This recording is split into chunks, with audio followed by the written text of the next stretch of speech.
মেয়েটা আছে স্কুলে এসে প্রতিদিন ওরা টাকা পয়সা দেয় ঝাড় জোর দেওয়ার জন্য।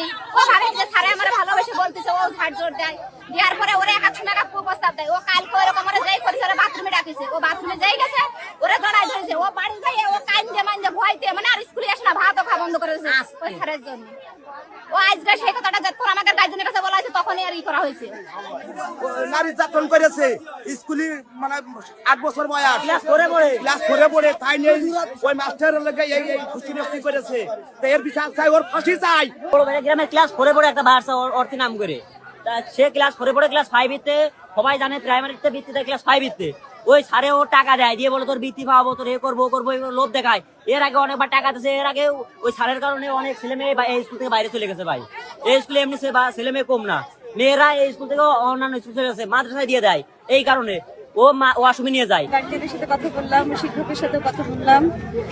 এখন যেটা উনি যদি দোষী হন, বাচ্চার কথা শুনছি, তাহলে সেটা তদন্তপূর্বক প্রয়োজনীয় আইনগত ব্যবস্থা গ্রহণ করা হবে। আমি আমার ঊর্ধ্বতন যে কর্তৃপক্ষ আছেন, আমাদের ঊর্ধ্বতন কর্তৃপক্ষকে অবগত করেছি, ওনারা জানেন বিষয়টা। এখন ওনারা যদি লিখিত অভিযোগ দেন, সে অনুযায়ী আইনগত ব্যবস্থা নেওয়া না। এটা বিষয় এখন যেহেতু এটা আইনগত বিষয়, এটা তদন্তপূর্বক প্রয়োজনীয় আইনগত ব্যবস্থা গ্রহণ করা হয়।